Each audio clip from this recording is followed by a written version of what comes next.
Hey, everybody. Welcome to another edition of Naked Sports. I appreciate you being here, family. Because we are so close with one another, I am going to tell you a true story. Growing up, not that I don't always tell you true stories, but growing up, your girl wanted to be a rapper. And this is all going to make sense in a minute. So just stay with me here. I literally wanted to be a rapper. I grew up in a time when hip hop was, brand new. And people on the West Coast, because I grew up in LA, people on the West Coast were just now understanding rap. My particular genre of rap growing up was gangster rap. It was Eazy-E and Ice Cube and Snoop and Dre. And there was a group called JJ Fad and Yo-Yo, and I'm going down all the people. And of course, I knew Salt and Pepper from New York. They were like all time, right? And I would write lyrics. I would just write them all the time, just on the bus, school bus with my homegirl Dee Dee. Shout out to Dee Dee. I don't know where she is anymore. But that was like my middle school homegirl. And middle school, literally writing rhymes because I knew that I was going to be a rapper. Clearly, that did not pan out. However, I used to write like the bubblegum 1, 2, 3. CAR with N-I. Cari, yeah, I am so live. C is for the crabs that swim in the sea, because when I rap to the beat, they rap with me. A is for the action, that's what I get, because when I rap on the mic, I just won't quit. That's just a taste. I still freestyle. That's just a taste. And I also entered into a concert test. I entered into a radio. It was a radio contest, is what I'm trying to say. And if my rap was chosen, I would win like some gift certificates to the local swap meet. Some just real nonsense stuff you just think is important. And it was about cross chords. If you grew up on the West Coast, cross chords is a thing. This is only for a particular type of audience, not cross colors, but just cross chords. Cross color also was a thing, but cross chords specifically in LA was a thing. It was corduroy pants that went, left to right, not up and down. I don't know why. But I say all that so you guys can hear this next verse I'm about to spit. Cross chords are the latest sensation. They sweeping everybody all across the nation. You can wear them with silk and suede leather flats. And if you don't like them, you can take them back. And if you want a pair for yourself, just go to the swap meet. They own the shelf. They have them in every color that you want. Put on your cord so you can flaunt your body, your looks, the way that you walk. I'm about to sign off, but here's a thought. Cross chords. Buy 'em. Word. Because you just say word all the time. Word. I don't know what that means. I found the right profession is what you're saying. You all would have been done with my hip hop. Anyway, I say all that to say I really, truly thought I was going to be a rapper. And I listened to the likes of the person I am interviewing today. He was sexy and fine and chocolate and cool and had all the things. Like in my mind also, he felt like a real grown man, like an older grown man, right? And I remember thinking, oh man, I love him so much. And so I will tell you who it is in a second. But I had a good friend call me and say, hey, Rock the Bells is this weekend, and I want to know if you want to interview some of the folks in the lineup. First thing I thought was, yeah, I want to talk to LL Cool J. She was like, no, LL doesn't want it to be about him. He's going to put some of the pioneers of hip-hop up. He wants them to get their flowers. He wants them to have the time and attention they deserve. One of which is our guest today, Big Daddy Kane. Ain't no half-stepping. I'm the Big Daddy Kane. And then, because I'm a smooth operator. Dun, dun, dun, dun, dun, dun.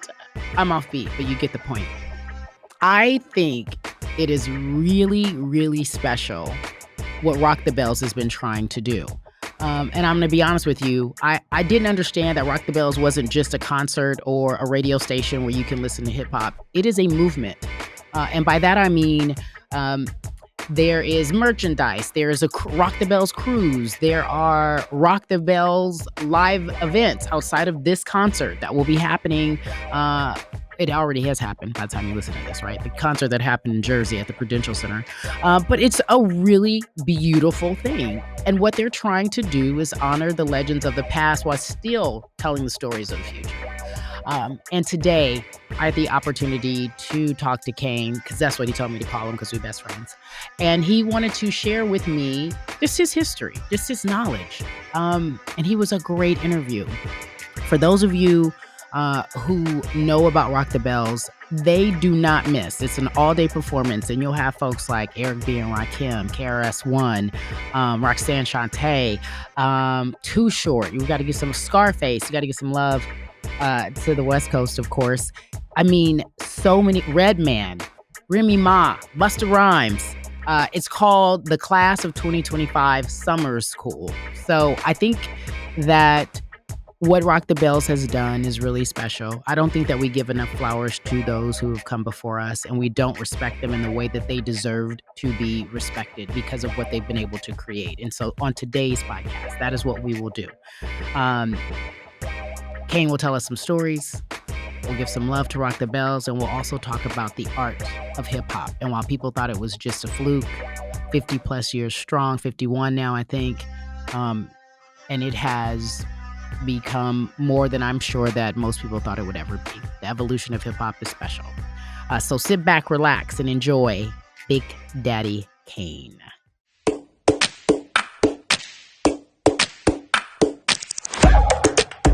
So excited to have you on here, Big Daddy Kane. I'll call you Kane because we're best friends. You told me that. So now that we're besties and we got that out of the way, we are here to talk about Rock the Bells, Class of 2025 Summer Cool, which you are performing this weekend in the lineup, and I'm excited about it. Talk to me about Rock the Bells. It's a movement. I really, truly didn't know what I didn't know, and it is a movement. Tell me about Rock the Bells. Yeah. Well, I mean, it's a movement like you said, but it's a beautiful movement for the simple fact that music is eternal, music is infinite, and we're at a point in life where hip hop has not just parents, not just grandparents, but great grandparents, that were raised in hip hop. And Rock the Bells showcases all those different generations, and not it doesn't classify them, it doesn't classify them like, this is the past, this is the 90s, this is the 80s, this is the 70s. Right. It's hip hop. Yeah. It's all hip hop, and what Rock the Bells is doing it the right way, where you respect your legends, you respect your pioneers, just like rock does with Bruce Springsteens and Rod Stewart's, blues does with B.B. King and Bobby Blue Bland, and so on and so on.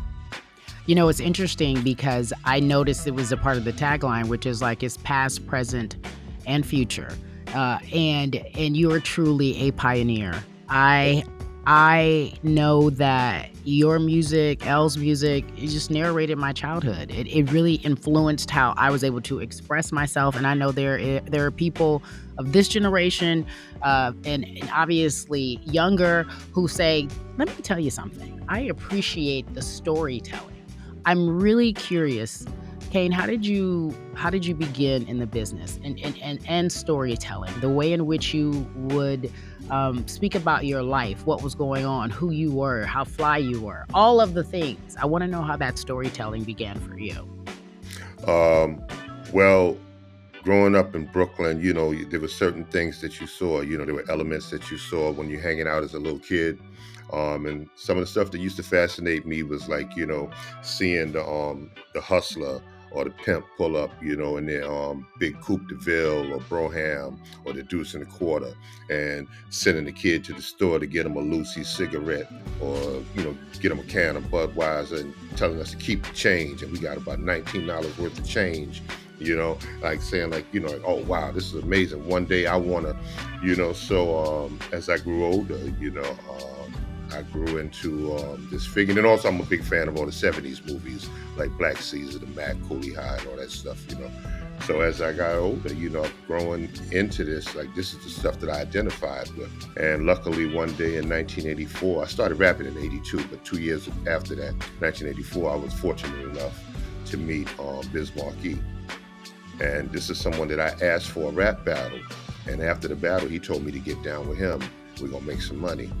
And thanks to him, I was able to get, he asked me to help him write his first album, and then he got me a record deal with Cold Chillin', got me signed to my first label. So I mean, I really owe it all to Biz, you know. Shout out to Biz. I know that I was doing some research. You've been performing, or you had a performance where you were honoring him, and the proceeds went to, I don't know I don't know if it was his foundation, but talk to me about how you were trying to keep his memory alive.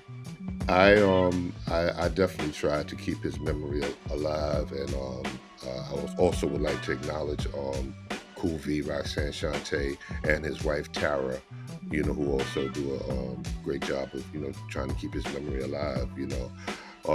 But I mean, I think this is something that's important because there's so many hip hop artists.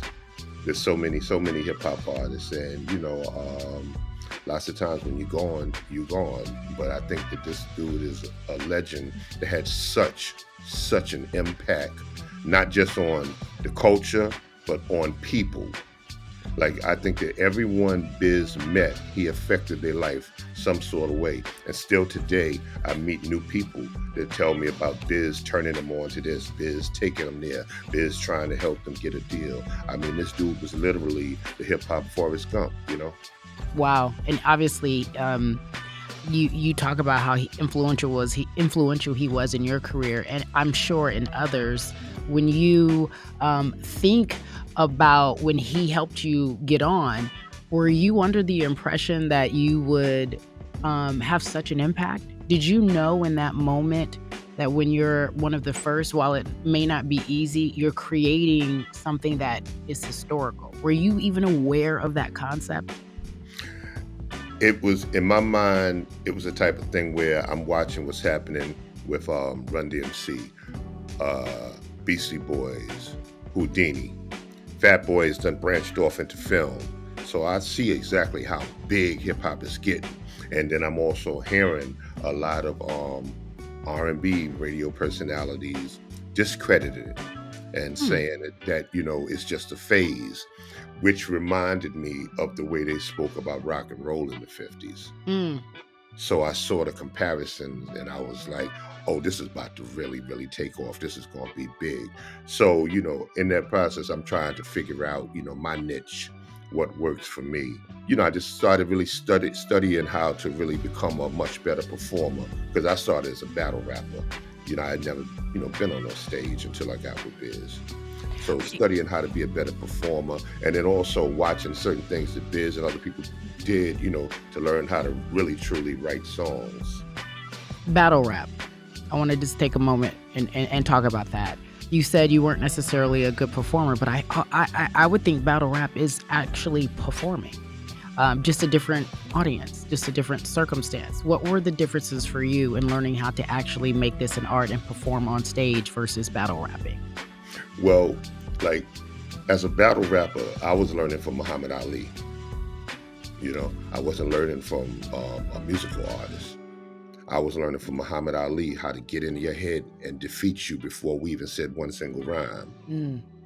How to get your fan base and your boys on my side. So that's where I was in battle rap with performing. What did Muhammad give you? You watched him in the ring and you felt like, okay, I'm just dissecting his technique? Yeah, Cool V brother, Biz DJ's brother, this dude named Craig, he gave me this VHS of a lot of footage from Ali from the 60s. And I was seeing like stuff that he was doing to get into people's head, coming to Floyd Patterson gym and handing him a bunch of carrots and telling him from now on your name is the Rabbit, because he was saying that he run. They tell him your name is the Rabbit, and stuff like that. And going to George Chuvalo while he's in the ring sparring, Ali next to him, acting like he's sparring too, just like the way he was getting people's heads, and the way he would talk to commentators and interviewers, like during like press day, to talk about the other fighter. He was saying stuff like when he talked about George Foreman. I think that he possibly created doubt in a lot of people's mind when he was just sitting there saying, George never heard nobody say round 4, round 5, round 15. He was talking, and it's like you think about that. It's like, yeah, George normally knocked people out. He never had to get in a scuffle and go the distance. And he's showing how slow George threw his punches. Rest in peace to Big George. But I mean, you know, it was like he knew how to get in people's heads, and he knew how to drag people in by the stuff that he said. So that's what I was learning from Ali as a battle rapper. I love that. I might have to take some of that. You know, that's actually really wise. So then as a battle rapper, you get in their head and you say it's a difference. Now, when you are performing on stage, what is that difference? Is it cadence? Is it breath work? I mean, I know there's the physical aspect of it. Well, I think one of the first lessons that I learned was that if you stand on stage and just perform, you know, the song identical as it sounds on record or tape, then basically people just watch the album. You know, they in their car, their house, they heard the album. They came to your show and watched the album. You gave them nothing special. You gave them nothing different. There was no twist. So one of the first things I do, okay, what can I do different that you haven't seen me? I mean, that you haven't heard me do on the album. You know, so that was one of the first things I thought was important. And then also like really finding myself.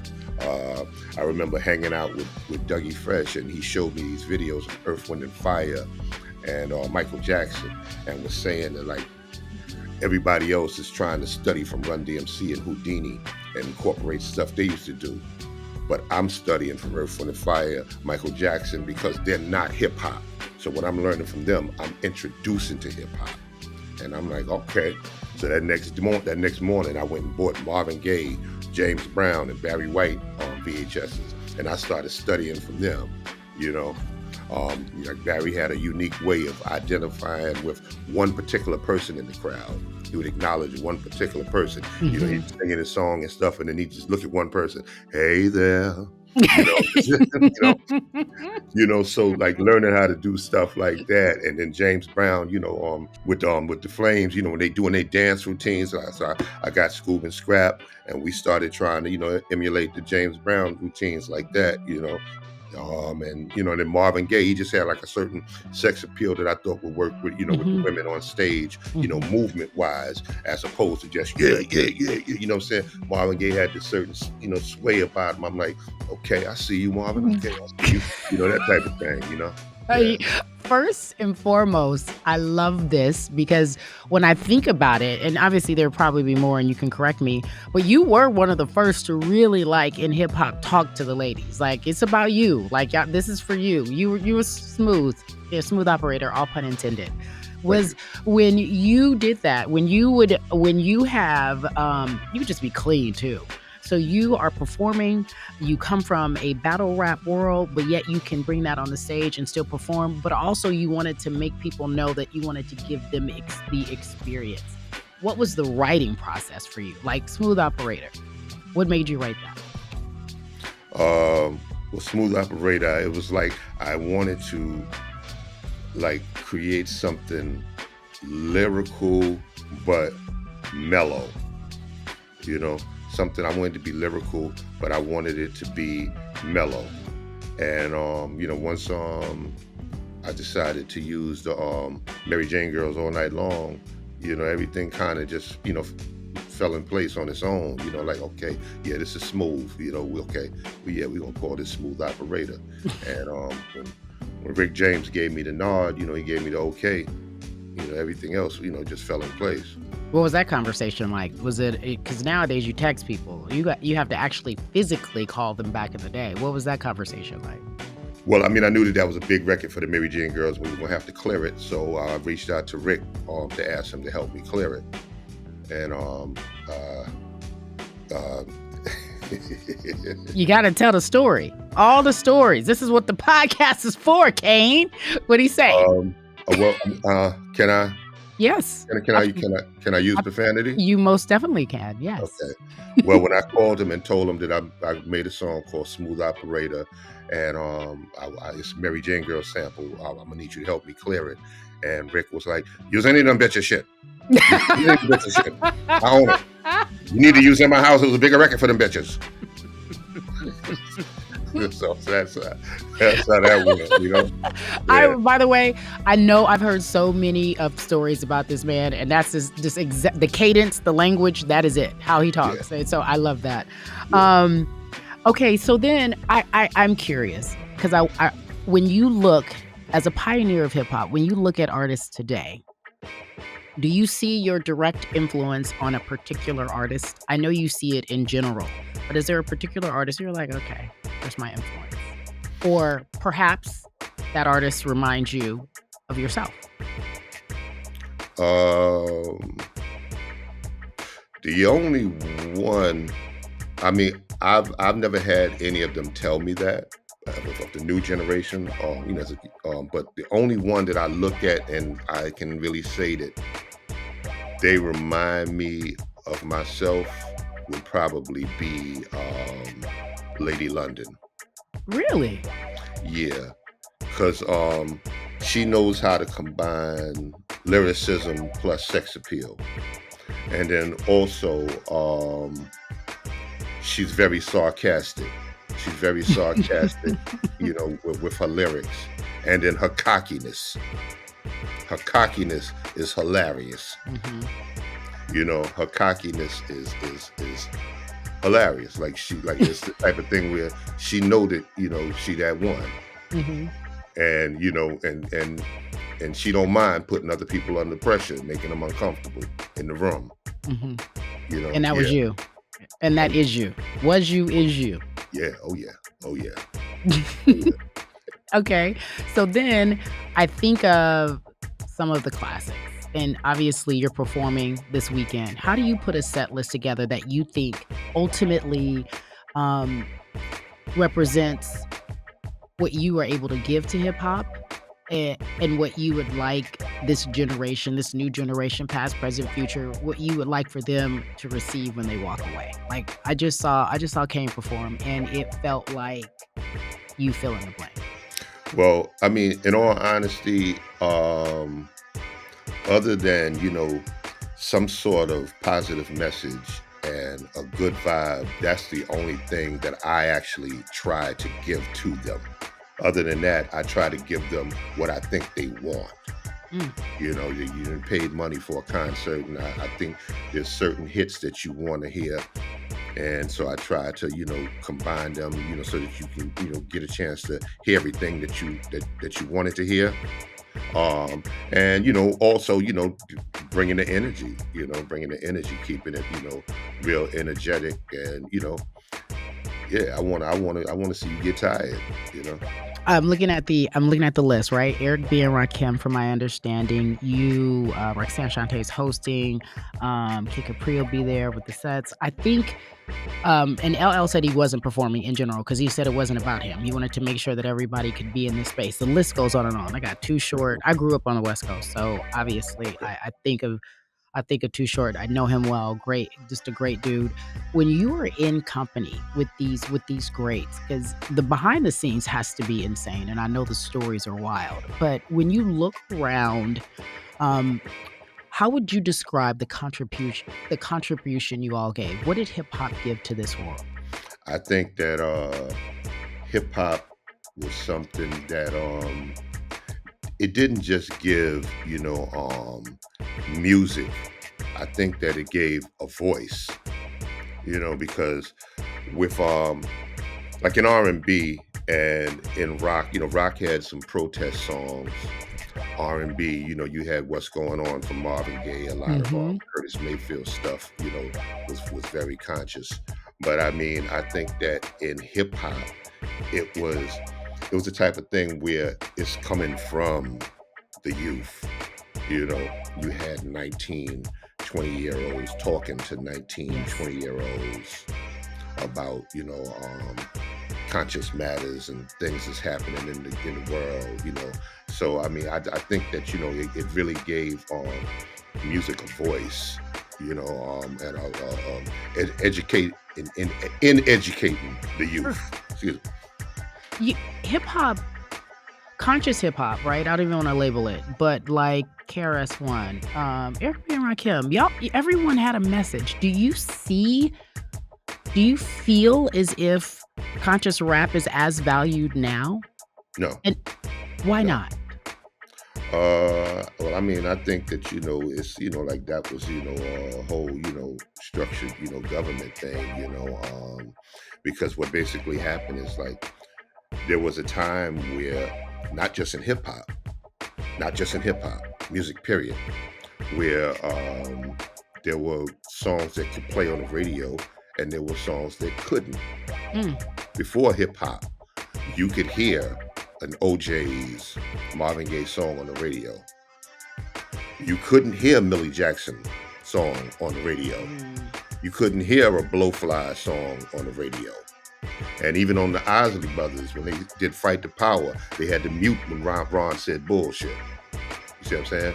mhm, So stuff like that wasn't allowed on the radio. mhm. And then all of a sudden, out the clear blue, when hip hop gained such a strong voice and such a strong connection to the youth, next thing you know, the most gangster stuff, the most negative stuff became the commercial hip hop. And I conscious hip hop was labeled as underground. Underground in my era was like Ghetto Boys didn't get no radio play.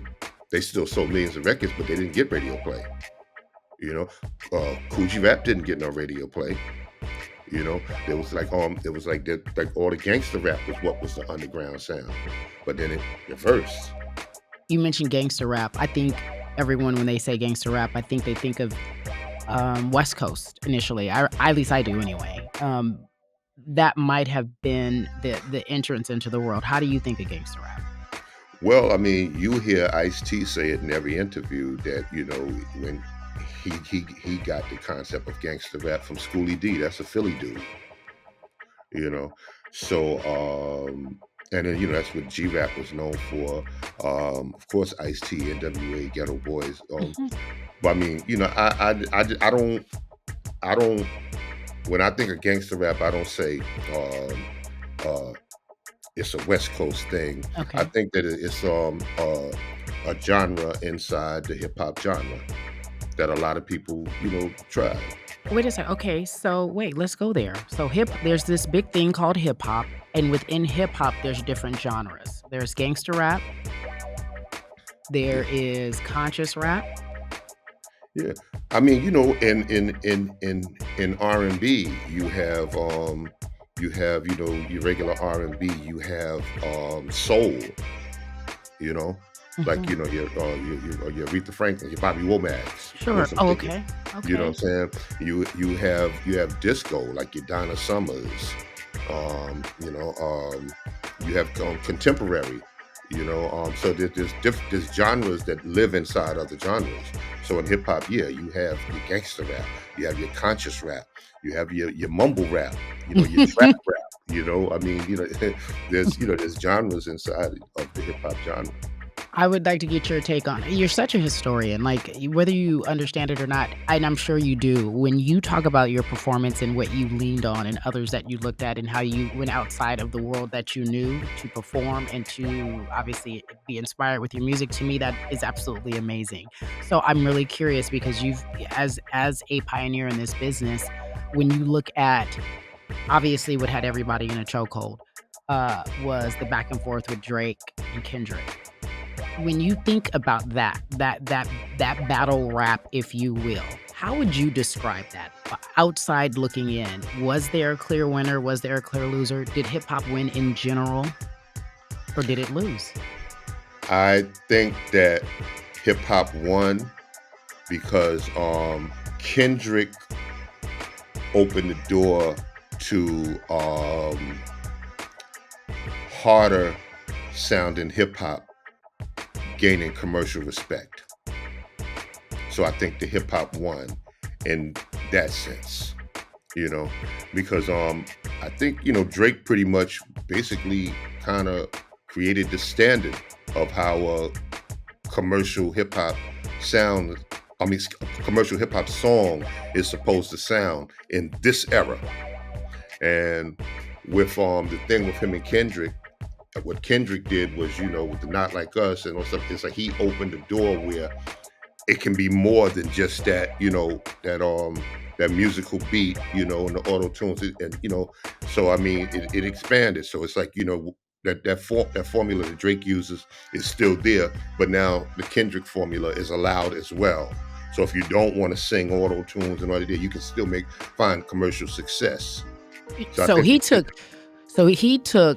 commercial rap, or what was the blueprint for commercial rap created by Drake, and he was able to make it conscious and commercial. Before they tear me apart in social media about the created by Drake in this era. In this era, let's be clear, Cari. This era, not overall, but in this era.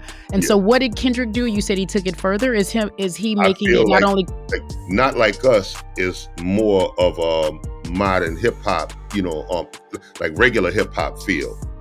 So with Kendrick having success with that, I feel like a lot of younger artists that didn't want to use auto tunes, didn't want to use, musical sounding beats, could find commercial success in that same Kendrick lane. Mm-hmm. So he opened up a different doorway. So in that sense, yeah, I think that hip hop won. But I will say this, like, I don't know if you watch battle raps, but it's like lots of times, people say some funny stuff, man, when they going at you. But the funny stuff that you hear 90% of the time don't even be true. It's just something to make you laugh. Correct. But I mean, the thing that I didn't really like about it is like, you have to get into the lyrics. I feel like if it's a battle, get into the lyrics. There's no need to do fact checking. They're battling. This is not, a Jordan versus LeBron thing. This is just two MCs dissing each other. And in battle rap, it don't matter if they telling the truth or not. It's just how dope the lyrics are. And I think that a lot of people wasted a lot of time trying to fact check everything instead of just enjoying what Kendrick said, enjoying what Drake said, But yeah, I think it definitely won for hip hop because I think the Kendrick created a new doorway. Did Kendrick win? Did Kendrick win? The battle. I don't know. I wasn't the judge. I'm just asking in your opinion. I wasn't the judge. You like, I ain't in it. Yeah. I don't know. If you had to choose, I pick Kendrick. You don't choose. You didn't choose. You just loved. You're not saying either one won. You're just saying, I just appreciated it. I was just enjoying to see two MCs do that, because people sometimes try to make it seem like that ain't necessary, that ain't hip hop, and say, yes, it is. Yes, it is. Most definitely. This date back to the Cold Crush and the Fantastic Five way back in the early 80s. Yes, it is. They've cats been battling each other. That's always been a part of hip hop. Is it not the foundation of it? Is that not part of how it became hip hop? Battle rap, hip hop? Is that not it? I mean, I think that it's an important part of it, especially if you're an MC, because it's definitely going to sharpen your skills. It's definitely going to sharpen your skills if you know how to battle rap. It's definitely going to sharpen your skills. So I believe it's a very, very important part of it. So school me. We got Kendrick. I know of Kendrick and Drake now. Who was your versus? Big Daddy Kane versus. Who was your nemesis, if you will, in the hip hop sense of the word? Like who? Who would you have to battle with to prove like that you're better? Like, did you have battle raps with people who were just as famous as you, the same way that we witnessed Kendrick and Drake? Well, I mean, yeah, I had battles back in the days, but back then at that point in time, in the late 80s, everybody just wanted to see me and Rakim go at it. That's what everybody wanted, Yeah. Are you guys friends to this day? Yeah, we cool. Yeah. Like, can we, because he's performing too at Rock the Bells, can we expect a quick battle between you two? Is that not on the agenda? Can I get to the producers? Why are we not doing that? That would be great, wouldn't it be? Nah, I mean, I thought that would have been nice during the time that Swiss was doing verses, Oh, yes. But I mean, Yes. I did it with KRS. I actually did it with KRS. We did the verses thing. Okay, and KRS-One will be there as well. Before I let you go, and I just want to make sure that I am giving you um, the proper respect you're just due, flowers, put whatever adjective you want to know. I thank you for all that you've done for hip hop. I don't know if you see or feel as respected as you should feel, but I love moments where we can highlight those who actually started it and paved the way. So when I think of Rock the Bells, I find like it's such a hidden gem because sometimes we forget in this busy world of social media and people are turning out content. And like you said, there's so many genres of hip hop. People tend to have different styles that they like. But when you and other legends came along back in the day, there was a standard that was set. So I appreciate that and I thank you for that.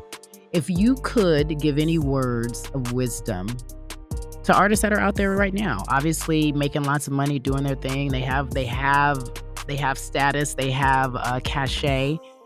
What would you tell these artists in the sense of what matters the most and what we do in this world of storytelling? Well, I would tell them, number one, I would say that, always try to be original. I mean, don't follow. I mean, especially if you're looking for longevity in the game. If you're looking for longevity in the game, then you should try to be original. Make people love and respect you for who you are. Don't follow a trend because once that trend is gone, you're gone. They're on to what's new. And if you are getting into this business, this music business, just remember that's 2 words. So as much as you're on top of your music, be on top of your business as well. I love that. Last but not least, what are you working on? Any upcoming projects, any other performances that you want to share with us, or should we follow you on social? Yeah, absolutely. Follow me, official Big Daddy Kane. That's on all platforms. And stay tuned for my new docu-series called Paragraphs I Manifest. It's talking about the importance of lyricism in hip-hop. And, we have a bunch of cats talking about, the way they write songs, how much they feel like lyrics are important to them, what certain songs meant to them. And it features myself, Lady London, MC Lyte, J. Cole, Jay-Z, Eminem, Snoop Dogg, Common. We even have the battle rappers like Good as the Animal and Averb, but yeah. I love it. Last but not least, what we wearing? Because you clean. Do we have our fits ready? Do we do a change? Absolutely. Absolutely. I keep saying last but not least, but I have so many more questions. I'm trying not to hog it. Now, what I'm looking for is I'm looking forward to some real smooth dancing, just like 1 or 2 steps. Like, I know you're not gonna be out there busting moves and pop locking, but do we have something for the ladies? Do they need to be prepared? Are we passing out flowers? We giving out some roses in the front? What we doing? Well, you will get the dance moves, and I promise to give you a lot more than just a 2-step. Okay, good. Okay. And yeah, I mean, well, we got something for the ladies and we got something for the fellas. I want to entertain everybody, so we're gonna make it real. In the amount of time that we have, we're gonna make it real special. Big Daddy Kane, my new best friend. I appreciate you so much for coming on the show. It's Naked with Cari Champion, and you really did make my year. I appreciate all the wisdom. I really, really do, and have a great performance this weekend. Thank you. Have a blessed day. Okay, do we not love Kane? I hope for those of you who are listening and too young to really understand and appreciate him, you go back and listen to some of his stuff. Like, it's really, truly, I'm saying stuff, some of his music, it really, truly is special. And it's a beat, it's a vibe. He said he's dancing, he moving, he clean, he might come at, Rakim, you're not for sure. All that, you need to pay attention to all of that. Now, I will say this. I love that he gave us the Muhammad Ali story. It leads me to what I wanted to wrap up the podcast with today. I approve this message. I was watching the NBA finals, as we all were, and halfway through the finals, because this is why you love a good 7-game series, I thought to myself, first I went in thinking OKC would win. And then I changed my mind, and then I was on the Pacers bandwagon just because of what Tyrese Halliburton and the Pacers were doing. how he was winning in the most unexpected ways, how he continued to seem and appear fearless and relentless, how the team, the Pacers team individually was just so deep. They always had somebody ready to shoot. Not from the three, it was always somebody in the paint. Like, they just really had a beautiful rotation of players that were all equally as talented or complemented each other well. And as we know, the Pacers lost. Some people call it perhaps a championship with an asterisk for OKC. I understand why, because Halliburton, obviously injured in Game 7, couldn't finish the job, if you will. I still think, though, when it's all said and done, that OKC was going to win. They were playing at home. I think they had the momentum on their side. But yes, what if? There are plenty of championships where you could say, what if? But what I am more interested in is the future. Jason Tatum, get your M's out, Cari. Tyrese Halliburton, and not so much Dame, but yes, Dame also. All had torn Achilles. They all left the season they all ended the season in injury and arguably will miss all of next season. And what I was hopeful for in watching this series, I was looking forward to seeing the next superstar. Stephen A, doubled down on Tyrese Halliburton not being a superstar. I think he was just being a contrarian. I do believe that he is. But I'm looking across the landscape and I'm watching the face of the league in LeBron, in Steph Curry, even KD to some extent. We're watching all of our superstars get ready to transition into the twilight years of their career. LeBron still should be in the twilight years of his career, but he is just a machine. And he is, but still physically looking like he's ready to go out there and give you all the time he needs. But where are the superstars next? Who's up next? Is it Jason? Is it Tyrese? I don't know. Is it Ant? I don't know. I've been asking that question because we have been so spoiled in the NBA. We have been so spoiled where we've always had a star. We just have. And when one star begins to fade, another rises and answers the call. All subjective, all my opinion. I'll take it back to the 80s when they finally took the NBA Finals off of tape delay. The very first one that we loved, we're looking at Magic Johnson and Larry Bird, superstars. And then there's another group of superstars coming right after them. It was Isaiah Thomas going at Michael Jordan. Then it was Michael Jordan. Then it was Kobe. Then it was LeBron. Where are we now? Where are we now? Who is the next superstar in the NBA? Some of you might say SGA. That's fine. I need a little more time to believe that. Because when you think of a Kobe, when you think of a LeBron, when you think of a Michael Jordan or a Magic Johnson or even Larry Bird for that matter, Shaquille O'Neal, right? He had his time. They were larger than life. They fit the bill. They had the presence. They had the game. They had the skill. And I don't know if we're quite there yet. With this young class of people who are extremely talented. So my question to you, and I need you guys to help me out. I'm taking all suggestions, names, inquiries, context, and why. Who is the next face of the league? It's the difference between just being a superstar. We got plenty of superstars. I just named a few. But who is going to be that face? Who's going to wear that crown the way LeBron wore the crown? I'm curious. Let me know what you think. I'm Cari Champion, and I approve this message. All right, we thank you all for listening. I hope you enjoyed Rock the Bells if you went. And if you didn't go and you listen to this podcast, download some Big Daddy Kane. Get an education on some of these pioneers of hip hop.